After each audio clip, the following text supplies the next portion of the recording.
We're here with Wyoming's U.S. Senator John Barrasso. Thank you for joining us. Great to be back home.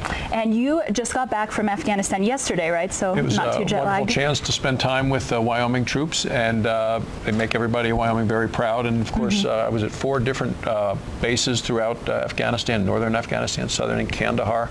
Ran into Wyoming people everywhere I went, and it was really a privilege to thank them for keeping us safe and keeping us free. So what was the purpose of your trip, and kind of what did you see there? This was my 5th trip to Afghanistan since the time I've been in the Senate. Number one, to thank the troops, and specifically to be there with Wyoming troops, but also to see the progress that's being made. We have now 66,000 Americans in Afghanistan. It's been a long, drawn-out war. The Afghan army is now ready to stand up and take over, and it's time for many of our troops to come home. There's going to need to be some enduring force there, but much, much smaller than the numbers that are there now. I just wanted to make sure that I felt confident that the Afghan troops were ready, and the way you get that confidence is by actually talking to the men and women in the fields. You talk to the generals, I did that, but I want to hear it from Wyoming soldiers, and that's what I did. And do you feel that process, you know, the transition, the withdrawal, it seems to be going well, on track? It does. It's fascinating because there's so little education in Afghanistan that these recruits show up. They're ready to fight, but they can't sign their name. They can't count how many people are in line behind them. So there's an education process, and they need leadership. But they right now are in the process of leading the charge. And you know, you're showing pictures of a young man there from Sheridan, Nick Wallers. There's another woman from Warland who was with over there. It really makes you proud to be from Wyoming and to be with these wonderful, wonderful people. Okay. Well, switching tracks a little bit, topic that's been on a lot of people's minds is President Obama's executive orders and you know, proposals for more gun safety. What was kind of your first impression with that?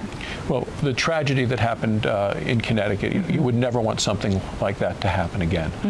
I am not convinced, though, that what the president wants to do in terms of some sort of legislation actually solves the problem that he's trying to solve.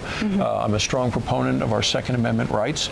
It has to do with individual rights, and I'm going to, look and see what the president is specifically proposing, what legislation is there. But I just don't think that a one-size-fits-all piece of legislation does it. When there was an assault weapon ban for 10 years in the past, it didn't accomplish the things that they were trying to accomplish. So I want to actually get to a solution that will work. And in terms of putting armed guards in the school, they've talked about that from a national standpoint.